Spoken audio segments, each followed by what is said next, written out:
All right, so check it. We've been on this whole mega quest, right? Chasing after God like it's some kind of divine hide and seek champion. Like the ultimate prize out there somewhere, up in the clouds, buried in a book, hidden in some guru's back pocket. We've been begging, seeking, knocking, doing the whole spiritual hustle. And I'm here to ask you, what if that's the whole hang-up? What if the wildest, most mind-bending, game-changing moment of your entire life isn't when you find God, but when the whole search party shuts down because you get hit with a cosmic punchline?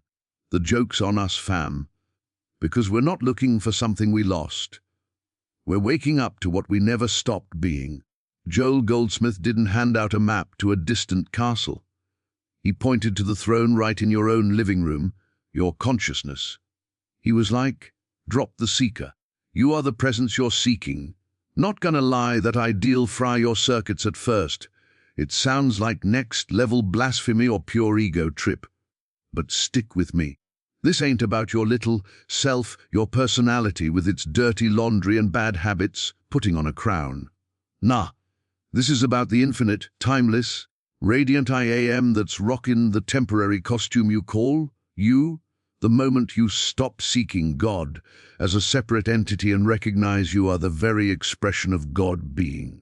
Everything flips, the drama loses its grip, the fear starts to fade. Because how can you be separate from the source that's currently breathing you? So, let's break it down. What actually happens when you pull the plug on the seeking and just acknowledge the truth of what you are? The baggage you'll ditch will shock you. The peace you'll find will blow your mind. But don't just take my word for it. You gotta feel this for yourself. So hit that like button if this is resonating, throw a all 111 in the comments if you're getting that symbolic nudge that the old search is over, and subscribe because this channel is all about diving deeper into this radical at-homeness. You ready to drop the search and own your reality? Let's roll. So let's break down that first, biggest hiccup. The wild goose chase is the problem.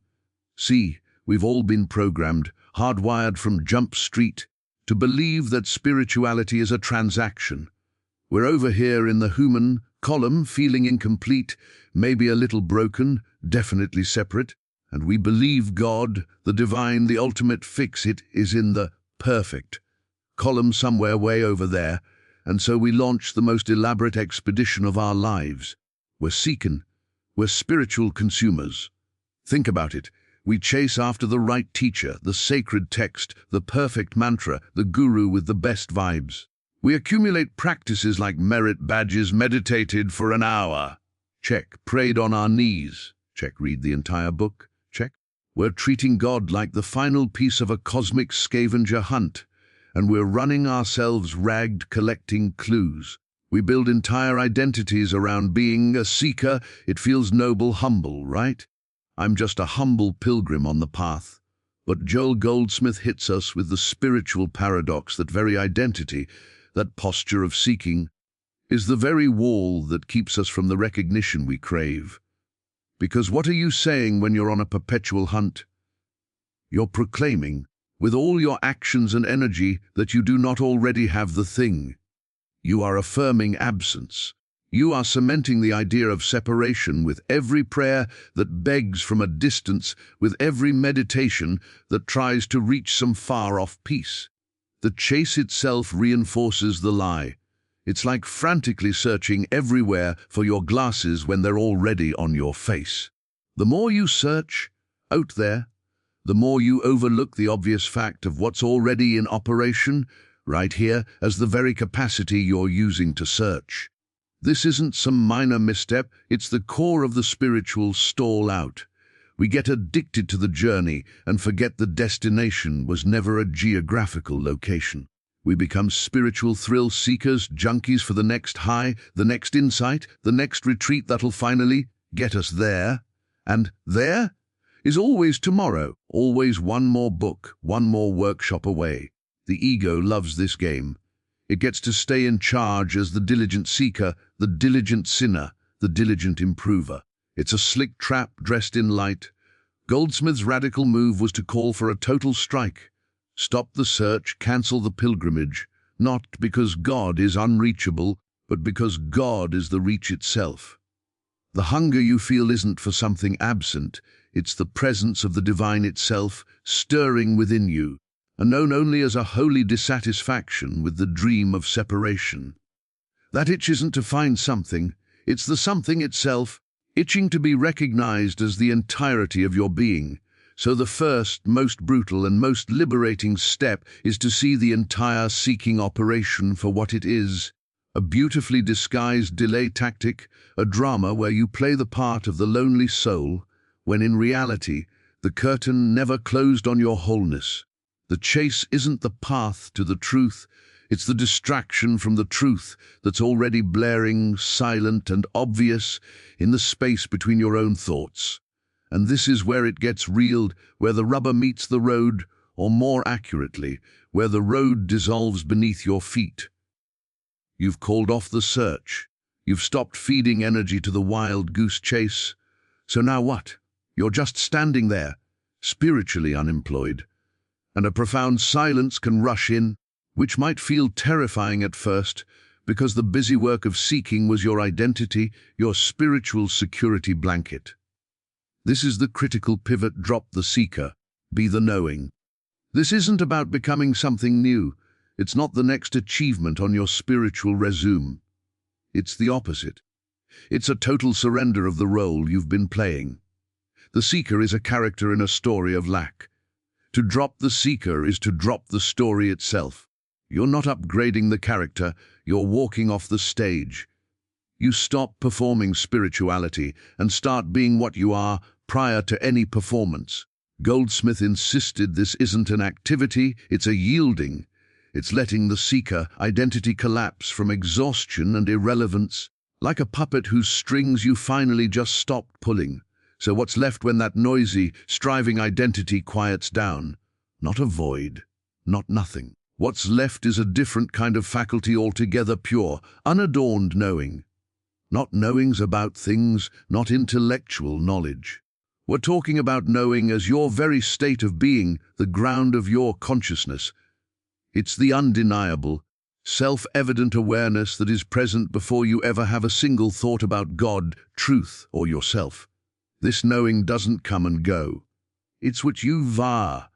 It's the constant screen upon which the movie of your life, with its seeking scenes and its finding scenes, plays out.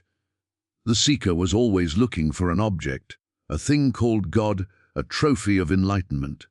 But being the knowing is recognizing you are the subject, the very capacity for awareness in which any concept of God or self even appears. You're not a camera panning around trying to capture a shot of the divine. You are the light by which the entire picture, including the camera itself, becomes visible. This shift is seismic. It moves you from chasing an experience to being the space in which all experience happens. From trying to feel peace to abiding as the peace that witnesses feelings. From striving to connect with God to abiding as the connecting link itself, the I am that has no opposite, no separation. This is the core of the mystical path Goldsmith mapped. It's a shift from acquisition to recognition, from doing to being, and it feels at first like doing nothing, which is why the ego sense fights it so hard. It feels passive, unproductive. But in reality, it's the most active state possible because it is the activity of consciousness itself functioning as your being. You are no longer a boat tossed on the ocean seeking the shore.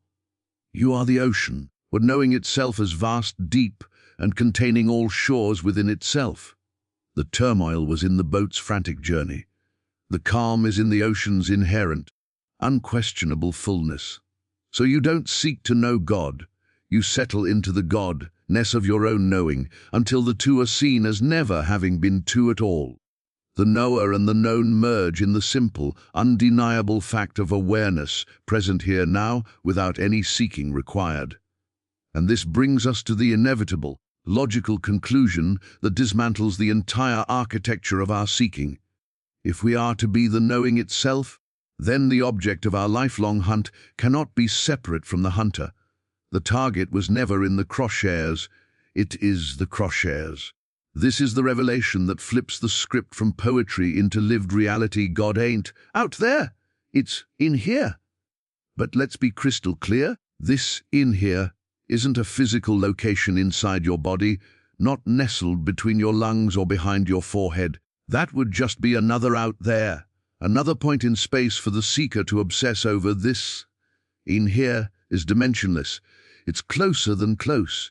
It's the very substance of your awareness, the very fabric of your being. We made God a resident of the sky, of ancient history, of a future heaven, of a distant, perfected realm. We externalized the most intimate truth of our existence. We turned the source of our own consciousness into a stranger, a CEO in a celestial office we had to beg for an audience with. Goldsmith's work is a relentless repatriation of the divine. He calls us off the pilgrimage to holy lands and turns our attention to the only holy ground that has ever existed, the ground of your own present awareness. Right where you are, in the middle of your mundane, unsacred, seeming life, the traffic jam, the laundry pile, the quiet moment with your coffee. That is the locus of the kingdom. Not because a distant God decided to visit you there, but because what you fundamentally are is that kingdom expressing as that moment. This understanding shatters the hierarchy of spirituality. It removes the middleman. It means the sacred isn't confined to a church building or a meditation cushion. It is the very consciousness perceiving the building and feeling the cushion. The power isn't in a specially blessed object, it is the life force experiencing the object. When you stop projecting God outward as a supernatural figure separate from creation, you begin to perceive God as creation, as the intelligence behind your next thought, the life animating your body, the love that wells up unexpectedly, the peace that passes understanding not because it descended, but because it emerged from the core of what you are. This is the ultimate homecoming. It's the end of theological long distance. The anxiety that comes from feeling you have to reach a distant God dissolves because you can't reach what you never left. The sense of abandonment vanishes. You weren't ever separate from the source. You were just ignoring it in favor of a more dramatic, lonely story. The divine isn't a character in that story. It's the paper, the ink, and the reader all at once. So the practice is no longer one of reaching, but of relaxing, of releasing the tension of looking outward, and of allowing an inner recognition to dawn. It's noticing that the peace you sought in techniques is already the background of your mind when it's not agitated by seeking. It's seeing that the love you prayed for is already the underlying current of your connection to everything. The shift is from trying to get something to you, to acknowledging it is already and always has been you, not the small, biographical you, but the vast, impersonal, yet intimately personal I am that is the common thread in all of existence. The search was always an inward one, but we were looking in the wrong direction, like someone in a dark room searching frantically for a flashlight, not realizing their own hand is resting on it. Now, this might sound like we've vaulted into some rarefied, otherworldly plane, a state reserved for saints and ascetics who've left the messy business of living behind. But that's the final trap of the old paradigm, making the truth seem special, exclusive, and difficult to access. The revolutionary, almost scandalous practicality of this recognition is that your everyday mind is the portal, not some exalted, meditative, thought-free super-consciousness you achieve on a mountaintop after decades of struggle. We're talking about the very ordinary, thinking, feeling, sometimes wondering, sometimes worrying awareness you have right now as you read these words. This is the raw material. This is the very field where the divine chooses to know itself as you. Goldsmith didn't point you toward transcending your humanity, he pointed you toward discovering the divinity already functioning as your humanity.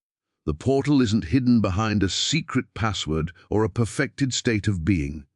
It's the simple, ever-present fact of your own awareness. That sudden flash of compassion for a stranger. That's it, peeking through. That moment of stunning clarity when a solution appears from nowhere. That's it, functioning. Even the boredom, the irritation, the doubt, these are not obstacles to the truth.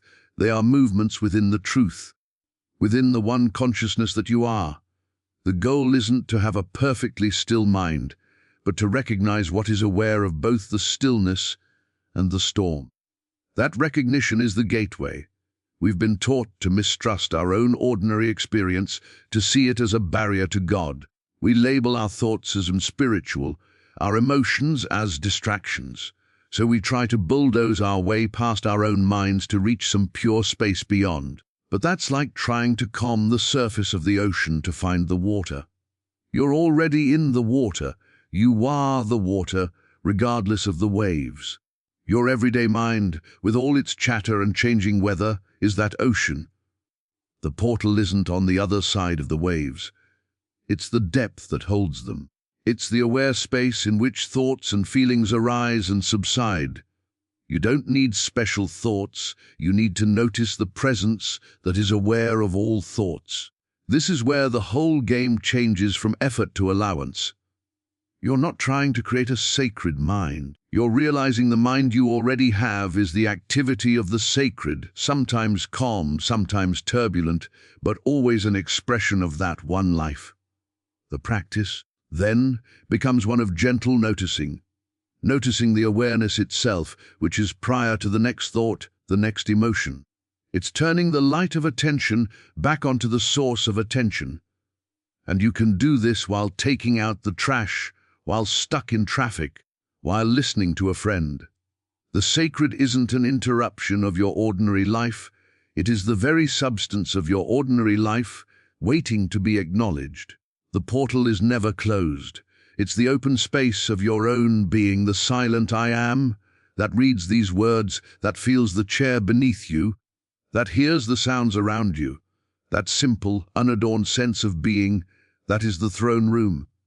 You've been sitting in it your whole life, mistaking the furniture for the kingdom, and this leads us directly to the root of all the seeking, all the anxiety, all the sense of incompleteness that ever was.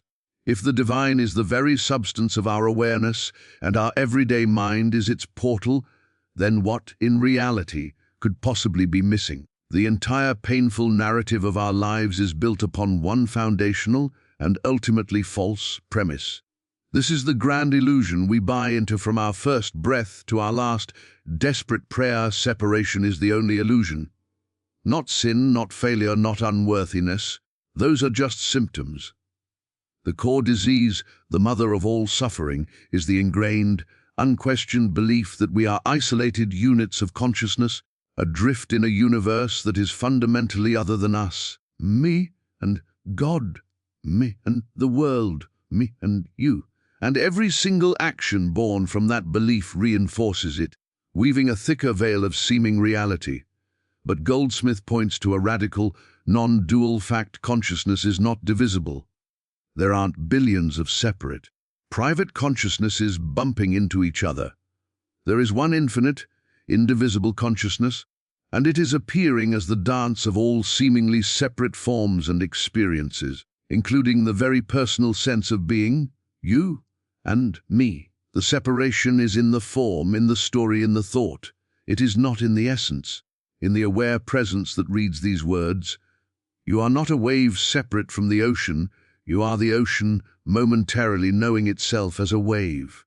The wave may have its own unique shape and journey, but its substance, its being, is entirely, unquestionably ocean. The sense of being a lonely, fragile wave crashing against other waves is the illusion. The truth is the boundless, singular water. This understanding isn't a philosophical idea to agree with. It's a reality to be glimpsed, and that glimpse dissolves suffering at its root. Fear, for instance, cannot survive this recognition. Fear is always fear of an or-other, of a future moment that might harm this separate me. But when the sense of a fragile, isolated self softens, what is there to be afraid for? The essential I, that you cannot be harmed. It is the witness of all coming and going. Lack, too, withers. Lack is the feeling that something needed is outside of this separate self. But if there is no true separation, then the fullness of life is not something you need to acquire. It is what you are, and what everything else is, expressing in infinite variety. Even judgment loses its grip. Judgment requires a me here to judge a you, or a that over there. In the softening of separation, you begin to see the same essential consciousness playing all the roles, wearing all the masks. You're not looking at an enemy or a stranger. You're looking at a unique, perhaps challenging, manifestation of the very same life that you are. This is the ultimate healing, the dissolution of the separation wound. All the practices, the prayers, the good works, if they are performed from the standpoint of a separate self, trying to get right with a separate God, they are just decorating the prison. The moment the illusion of separation is seen through, even for an instant, the entire project of self-improvement shifts. It's no longer about fixing a broken self to bridge a gap. It becomes the natural, spontaneous expression of the one life living itself, harmoniously, compassionately, without the constant friction of me against the universe. The struggle wasn't with your circumstances, it was with the phantom pain of a separation that never truly existed in the first place, only in the stories told by a thought that forgot its source. This is where theory meets the pavement of your actual, daily existence. It's the moment the cosmic punchline lands not as an idea, but as an unshakable stance. Seeing through the illusion of separation isn't an endpoint where you kick back and watch the clouds roll by. It's the ignition of a completely new way of operating in the world. It demands everything because it reveals you already are everything. This is the final, fearless step. Own the throne, end the drama. To own the throne is the ultimate act of spiritual responsibility. It's not a power grab of the ego, it's the quiet, unbreakable assumption of your true identity as the center and circumference of your own experience. It means you stop playing the victim of circumstances, genetics, fate, or a distant God's whims. If consciousness is primary, if it is the very fabric of reality, then your state of consciousness is the sovereign power shaping your world. The throne isn't a place of domination over others. It's the seat of unconditional authority within yourself. It's the recognition that the kingdom of heaven is not a location you enter, but a quality of perception you assume from this seat of aware presence. You are not a beggar at the gates of grace. You are the grace itself, emanating from its source, and from this seat the drama simply cannot sustain itself. Why? Because drama requires a cast of separate characters in conflict. You versus them, you versus your past, you versus your destiny, you versus God. It feeds on the story of a self under siege. But when you are anchored in the knowing that you are the boundless space in which all appearances arise, the challenges, the people, the emotions, they lose their power to define you. A problem arises. The old separate self would immediately contract into fear, resistance, and story. It would weave a whole saga of why this is happening to me. The self that owns the throne observes the problem from the unshaken vantage point of the whole. It engages, responds, perhaps even acts fiercely, but it does so from a foundation of fundamental peace, because the problem is seen as a movement within consciousness, not an attack upon it. The drama needs your belief in a fragile, separate protagonist to fuel its fire. When that belief is withdrawn, the fire has no fuel. This means life stops happening to you and starts happening for you, or more accurately, as you. Events are no longer good or bad in some ultimate sense. They are experiences, textures, movements in the infinite field of what you are. Your job, your relationships, your health, these are not arenas where you prove your worth or meet your doom. They are the specific, ever-changing forms through which the infinite is expressing itself in your experience. Your role is not to control every form, but to remain steadfast as the knowing presence that perceives them all, and from that undistorted vantage point, intelligence flows without the distortion of panic or personal agenda. This is true power. It's the end of the roller coaster. It's not a life free of challenge, but a life free of the added, self-created suffering of resisting what is, of arguing with reality from the cramped standpoint of a separate me. You rule from the calm at the center of the cyclone, not by stopping the storm, but by knowing yourself to be the vastness that contains it. The drama was a script written by, for, and about a ghost. When you take your seat, the ghost vanishes, and what remains is the serene, potent, and utterly undeniable reality of being itself, functioning perfectly, without a story of lack or conflict to sustain.